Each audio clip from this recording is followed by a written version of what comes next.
अज़ीज़ तलबा, अस्सलामु अलैकुम वरहमतुल्लाहि वबरकातुहू। अल्लाह रब्बुल इज़्ज़त आप लोगों को खुश रखे। हमने theories of covalent bonding and shape of molecules unit 3 का स्टार्ट लिया हुआ है और उस पर लेक्चर नंबर 35 मैं आप लोगों के सामने लाया हूँ।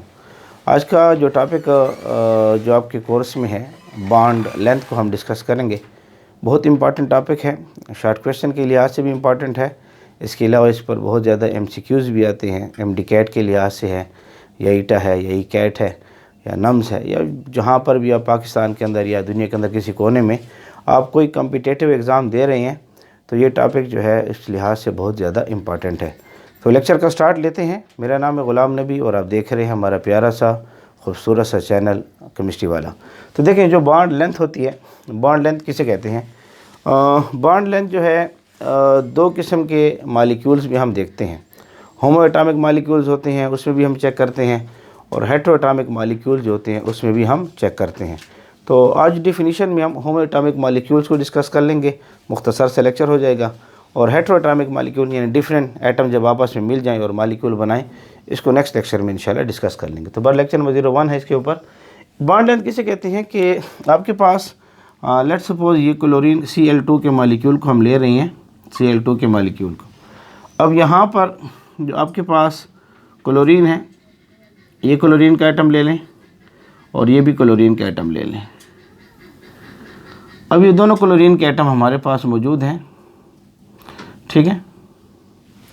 और ये क्लोरीन के एटम आपस में बॉन्ड बनाए हुए हैं, जिसको Cl और Cl की सूरत में इन्होंने बॉन्ड बनाया हुआ है। इसको बॉन्ड का नाम देते हैं। इस चैप्टर की इब्तिदा में बॉन्ड की तारीफ आ चुकी है।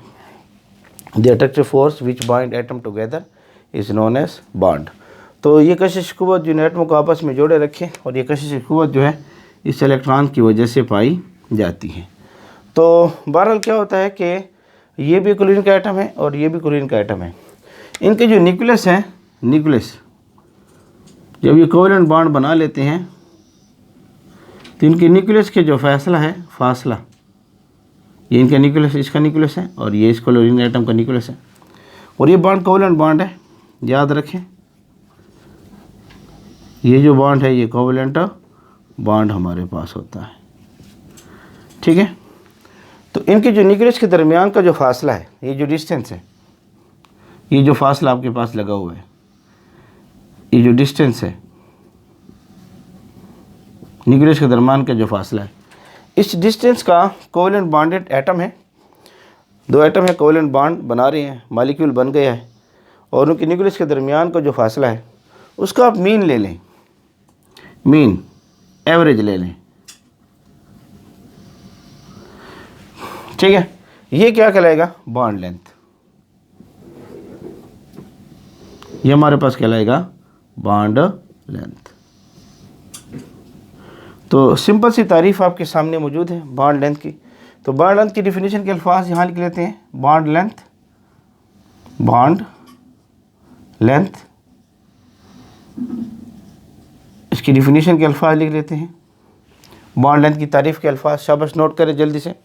बॉन्ड लेंथ किसे कहते हैं, इसकी तारीफ़ के अल्फाज को नोट कर लें। The mean distance between the nuclei, the mean distance, the mean distance, यानी मीन डिस्टेंस मुराद क्या, हम एवरेज लेंगे, between the nuclei, between the nuclei of two covalent bonded of two covalent bonded atoms in a molecule, molecule में is called bond length।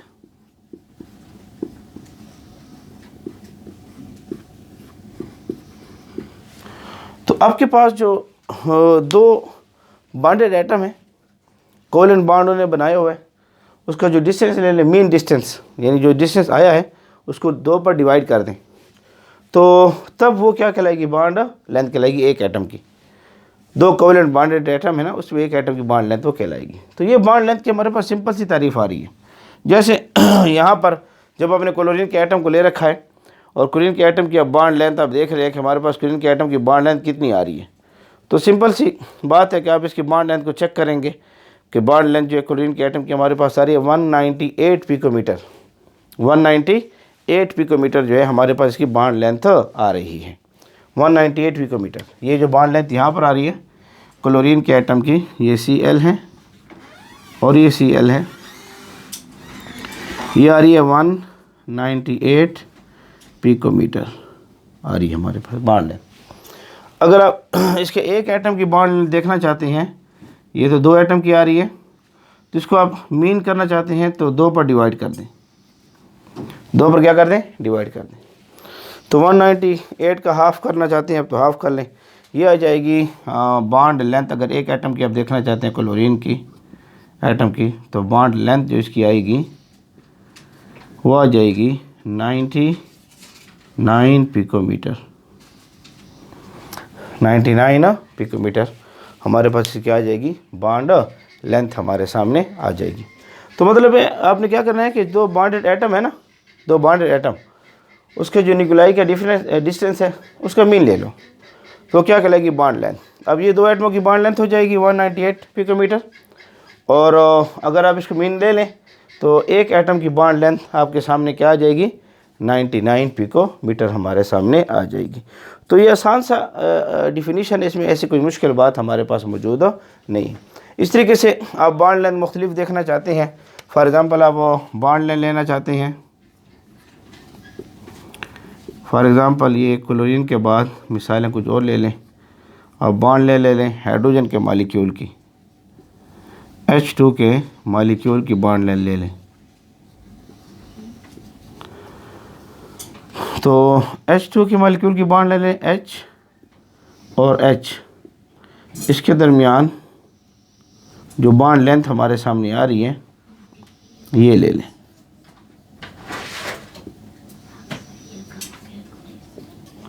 ये जो hydrogen के molecule है इसकी जो बॉन्ड लेंथ हमारे सामने आती है वो हमारे सामने मौजूद है 74 पिकोमीटर, 74 पिकोमीटर।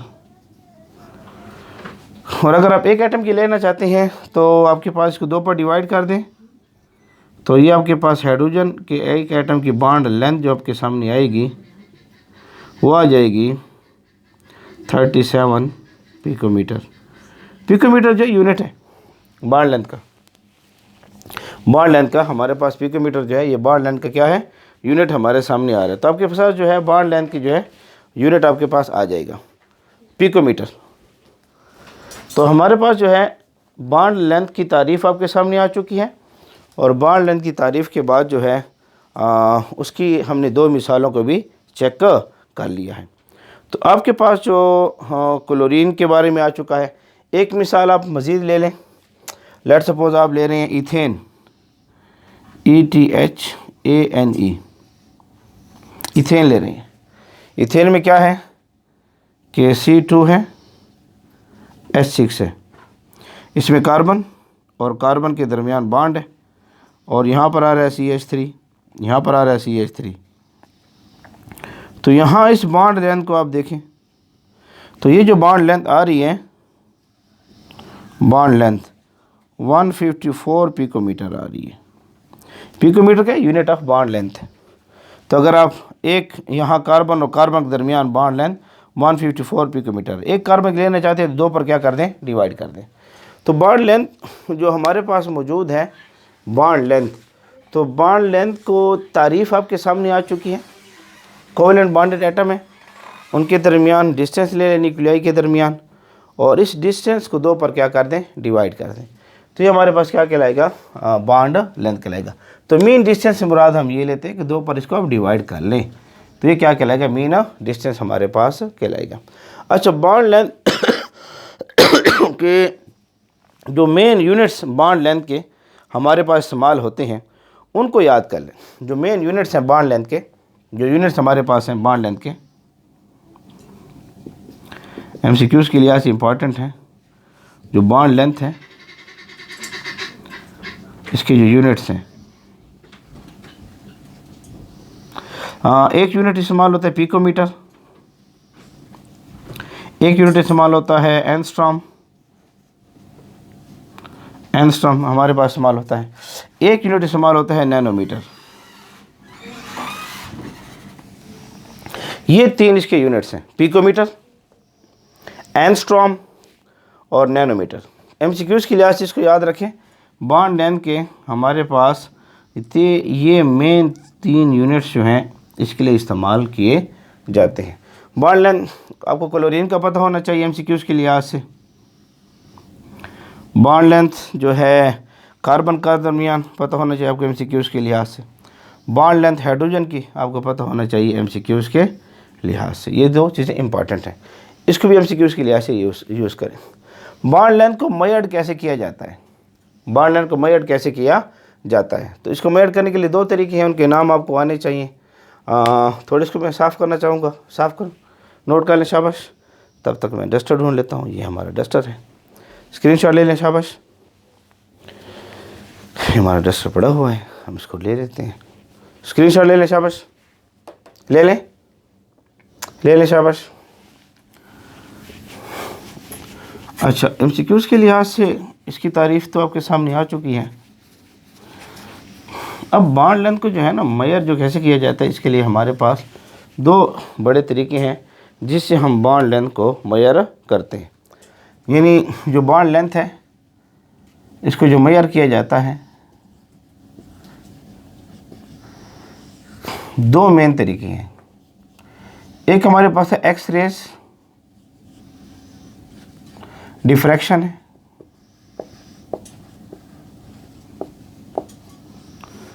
एक्स-रेज डिफ्रैक्शन हमारे पास एक तरीका है बॉन्ड लेंथ को मेजर करने का। एक्स-रेज डिफ्रैक्शन का तरीका होता है, या इसके साथ से दूसरा तरीका होता है जिसे कहते हैं, हम नाम देते हैं analysis of molecular spectra.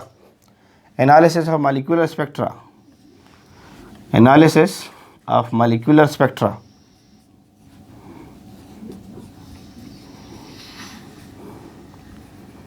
Analysis of molecular spectra. ये 2 तरीके हैं जिनसे हम एक बॉन्ड लेंथ को मालूम करते हैं। ये स्पेक्ट्रा तो प्लूरल है, सिंगुलर इसके लिए इस्तेमाल करें तो हम इसके अलावा स्पेक्ट्रम इस्तेमाल करते हैं। सिंगुलर लफ्ज़ इसके लिए, स्पेक्ट्रम का लफ्ज़ इसके लिए क्या होता है, इस्तेमाल होता है। तो मैंने एटॉमिक स्ट्रक्चर पढ़ाया है, उसमें स्पेक्ट्रम की डिटेल मैंने की हुई है, थोड़ा वहाँ पर इसको चेक कर लें। तो असल में इस तरह होता है कि जब कोई मालिक्यूल होता है ना, ये क्लोरीन का मालिक्यूल है, क्लोरीन का ये मालिक्यूल है, इन्होंने आपस में बॉन्ड बनाया हुआ है। इसमें से एक्स रेस को क्या किया जाता है, गुजारा जाता है। एक्स रेस को, एक्स रेस को, तो जब इसमें एक्स रेस गुजारते हैं तो ये जो है ना, ये मालिक्यूल ये इस तरह रोशन हो जाता है। इसमें रोशनी जब पैदा होती है तो इस तरह ये लाइट पैदा करता है, ऐसे रोशनी पैदा करता है, ऐसे लाइट पैदा करता है।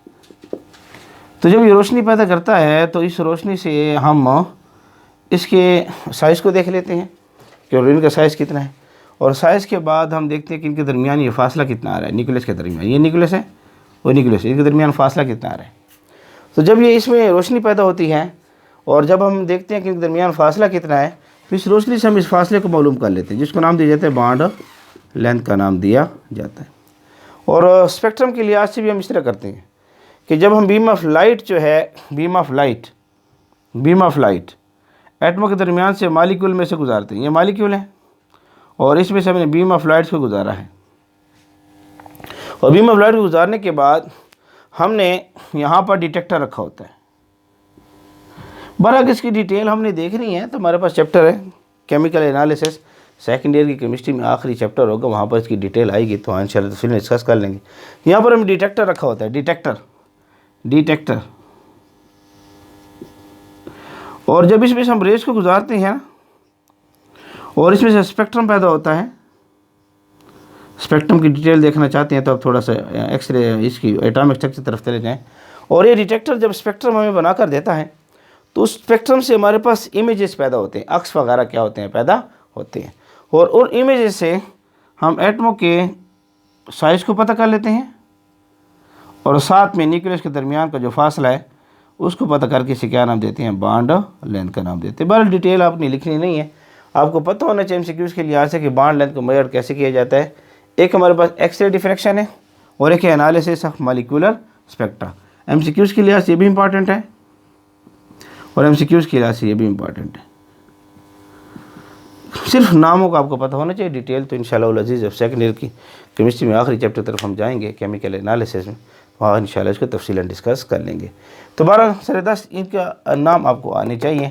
एक्सरेस को कैसे मालूम किया जाता है, मुझे जगह ज़रूरत पड़ेगी उसको नोट करनी, शाबाश, उम्मीद आप लोग ने नोट कर लिया होगा। अब ये जो हमारे पास बॉन्ड लेंथ बनती है, बॉन्ड लेंथ जो हम मालिक्यूल में देख रहे हैं और हमने होमो एटॉमिक मालिक्यूल में देखा है, सेम एटम से बने हुए मालिक्यूल जो हैं उसमें हमने देखा है। असल में बॉन्ड लेंथ जो होता है ना, ये इलेक्ट्रॉनों, दो एटमों के इलेक्ट्रॉनों के दरमियान जो नेट अट्रैक्टिव फोर्स होती है उसकी वजह से पैदा होता है। यानी बॉन्ड लेंथ जो है, बॉन्ड लेंथ कब पैदा होगी, जब वो एटम जो है ना बॉन्ड बना लें। और ये बॉन्ड बनता कैसे है, बॉन्ड बनता है इलेक्ट्रॉनों के दरमियान, इलेक्ट्रॉनों के जो एटम्स हैं उनके दरमियान जो नेट अट्रैक्टिव फोर्स होती है, नेट अट्रैक्टिव फोर्स, जो नेट अट्रैक्टिव फोर्स बन जाती है ना, उस फोर्स के बाद जो बॉन्ड बने उस बॉन्ड की जो लेंथ को देखा जाता है उसको बॉन्ड लेंथ का नाम दिया जाता है। ये एक फ़िक्र है आपकी किताब में लगा हुआ है, इस फिक्रे को थोड़ा समझने की कोशिश करें। देखिए ना, ये अगर मैंने एक एटम ले रखा है और यहाँ पर मैंने एक दूसरा एटम ले रखा है, ये दो एटम मैंने ले रखे हैं, थोड़ा सा गंदा बन गया, इसको अच्छा बना लेते हैं। ये मैंने एक एटम ले रखा है और यहाँ मैंने दूसरा एटम ले रखा है, हो थोड़ा ठीक है, इतनी बुरा तो नहीं है ना। अब यहाँ पर प्रोटॉन है पॉजिटिव चार्ज, यहाँ पर प्रोटॉन है पॉजिटिव चार्ज, यहाँ पर इलेक्ट्रॉन है नेगेटिव चार्ज, यहाँ पर इलेक्ट्रॉन है नेगेटिव चार्ज। अब आपने फोर्सेस को देखना है। अब जब भी बॉन्ड बनता है तो इस इलेक्ट्रॉन को इस एटम का न्यूक्लियस खींचता है, ये फोर्स ऑफ अट्रैक्शन है। अट्रैक्शन को मैं ATT से शो कर रहा हूँ, force of attraction ATT RACTION, इसको हम ATT से शो कर रहे हैं। रिपल्शन के लिए जो रिपल्शन का लफ्ज़ है उसके लिए मैं यहाँ पर RPUL शो कर लूँगा, रिपल्शन। अच्छा, यहाँ पर अट्रैक्शन हो रही है, ये इस इलेक्ट्रॉन के साथ न्यूक्लियस की, ये भी अट्रैक्शन है हमारे पास, ATT अट्रैक्शन। दो अट्रैक्टिव फोर्स हो गई हैं। यहाँ देखिए, यहाँ अट्रैक्शन है इस न्यूक्लियस और इलेक्ट्रॉन के दरमियान, यहाँ पर देखिए यहाँ अट्रैक्शन है, ये अट्रैक्टिव फोर्स भी काउंट होगी, यहाँ पर भी अट्रैक्शन आ रही है, ये अट्रैक्टिव फोर्स भी काउंट होगी, ठीक है। अब यहाँ देखिए इलेक्ट्रॉन के दरमियान रिपल्शन है। अक्सर बच्चे पूछते हैं कि सर ये बॉन्ड कैसे बनता है, यहाँ भी इलेक्ट्रॉन है, बॉन्ड कैसे बनता है सर जी, यहाँ पर भी इलेक्ट्रॉन है, यहाँ पर भी इलेक्ट्रॉन है। ये इलेक्ट्रॉन से को रिपेल करेंगे ना, सेम चार्जेस हैं, इस पर नेगेटिव चार्ज, इस पर नेगेटिव चार्ज। अक्सर बच्चे पूछते हैं सर ये रिपेल करेंगे, बॉन्ड कैसे बन गया। रिपल्शन तो यहाँ पर हो रही है ना, रिपल्शन तो यहाँ पर हो रही है, रिपल्शन तो यहाँ पर भी हो रही है, ये पॉजिटिव और पॉजिटिव, यहाँ पर भी रिपल्शन हो रही है। तो यहाँ पर आप चेक कर सकते हैं अट्रैक्टिव फोर्सेस हमारे पास कितनी है, यहाँ ये 1, ये और ये 2, ये और ये 3 और ये और ये 4। अट्रैक्टिव फोर्सेस हमारे पास 4 हैं, रिपल्सिव फोर्सेस हमारे पास 2 हैं। तो हमने क्या करना है कि नेट अट्रैक्टिव फोर्सेस को देख लेना है। नेट अट्रैक्टिव फोर्सेस किसे कहते हैं कि हमारे पास ये जो अट्रैक्टिव फोर्सेस हैं 4 और ये 2 हैं, इसको नफ़ी कर दोगे, 4 नफ़ी 2, तो 2 आपके पास बचेगी। ये आपके पास है net attractive forces, net attractive forces. इन अट्रैक्टिव फोर्सेस की वजह से एटम के दरमियान अट्रैक्शन पैदा होगी और उस अट्रैक्शन के बाद जो बॉन्ड बनेगा उस बॉन्ड को हम सिंगल लाइन से शो करते हैं बोर्ड पर, और इस लेंथ को मेजर किया जाएगा जिसको नाम दिया जाएगा बॉन्ड लेंथ का नाम दिया जाएगा। तो ये एक बात है, आप किताब में लगी हुई है, इसको अच्छे तरीके से नोट कर लें। अक्सर बच्चे इसमें कंफ्यूज होते हैं कि इलेक्ट्रॉन एक दूसरे को रिपेल करते हैं तो बॉन्ड कैसे बना लेते हैं। तो हमने बॉन्ड बनाने के लिए क्या देखना है, एटम की नेट अट्रैक्टिव फोर्स को चेक करना होगा। तो मैं साइड पर हो रहा हूँ, इसको नोट कर लें। बॉन्ड लेंथ के मेरा आज का लेक्चर था, शाबाश नोट कर लें, नोट कर लें, उम्मीद है आप लोग नोट कर लेंगे। तो बॉन्ड लेंथ के ऊपर लेक्चर जो वन आपके सामने आ चुका है। इंशाल्लाह इसके पर मज़ीद बातें चलेंगी। हेटेरोएटॉमिक मॉलिक्यूल्स को नेक्स्ट लेक्चर में इंशाल्लाह डिस्कस करेंगे। कुछ फैक्टर भी डिस्कस होंगे, MCQs भी डिस्कस होंगे। तब तक हमारे साथ बने रहें, जुड़े रहें। अल्लाह रब्बुल इज़्ज़त आप लोगों को खुश रखे।